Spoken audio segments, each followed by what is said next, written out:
Why is it that sometimes you look at an old photograph of yourself, and even though the face is still yours, the eyes are familiar, the smile unmistakable, the person standing in that sunlight, you suddenly feel a quiet sense of distance? Why do you begin to notice, little by little, that you no longer like certain people the way you once did, no longer believe certain things that once felt unquestionable, no longer chase the same goals that once seemed so important? And yet, when these changes begin to happen, the feeling isn't simply relief. Sometimes there is also a strange sadness, a quiet kind of loss that is hard to explain. And why is it that when you slowly step away from old relationships, old habits, even from the person you used to be, the first feeling that appears is not freedom, but something closer to emptiness, a kind of collapse, a kind of ache, as if in a quiet moment you suddenly realize you're no longer sure who you are. If these experiences feel familiar to you, then today's conversation is not about asking why you've changed, and it's not about teaching you how to become better faster or how to escape difficult periods more quickly. Instead, we're exploring a truth that is rarely talked about clearly, that real transformation doesn't always feel like progress. Very often, it feels like the old version of you is slowly disappearing, and sometimes it's only when you stop fearing the collapse of that old self that something new can finally begin to emerge. When you look back on your own life, you may begin to notice something. Many of the patterns that shaped who you became did not begin in adulthood.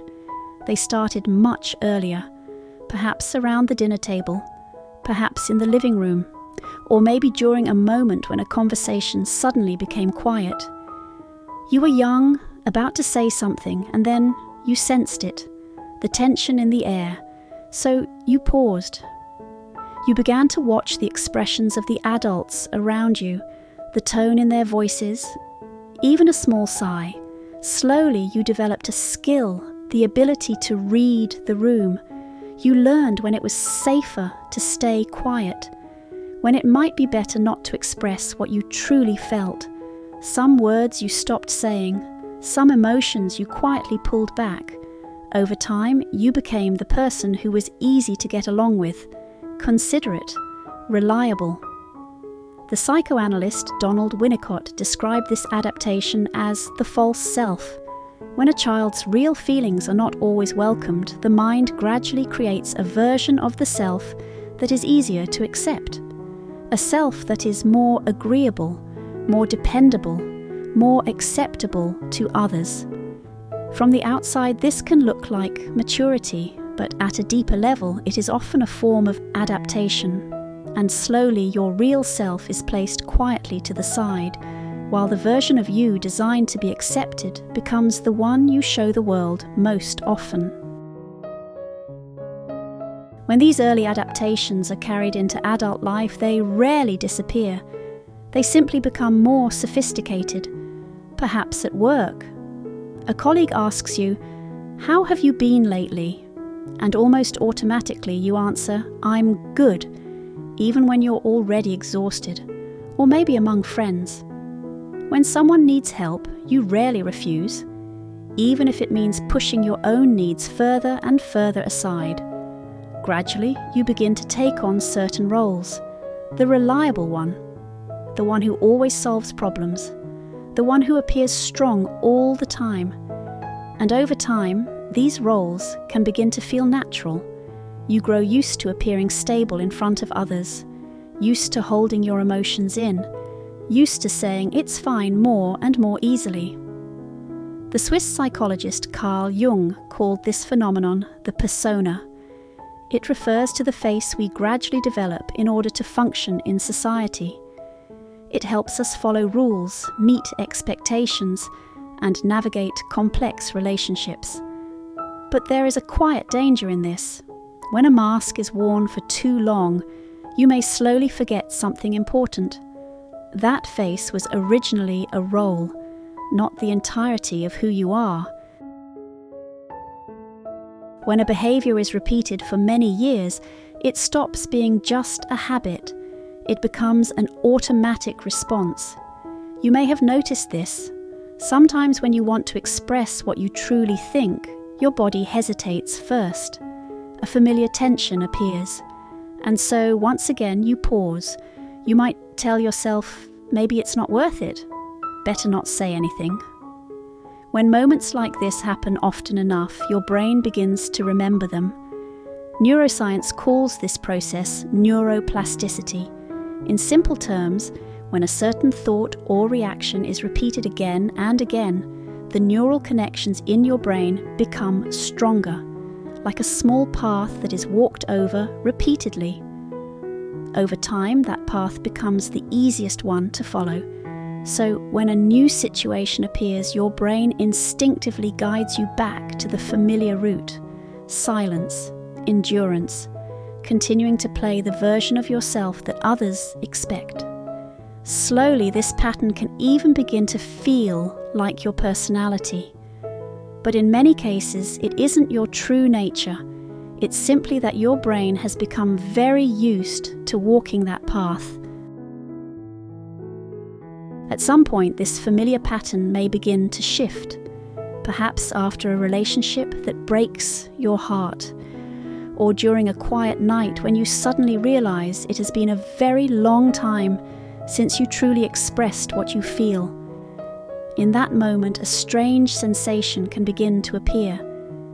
You start to question whether the person you've been maintaining all these years was ever truly you. This experience is rarely comfortable.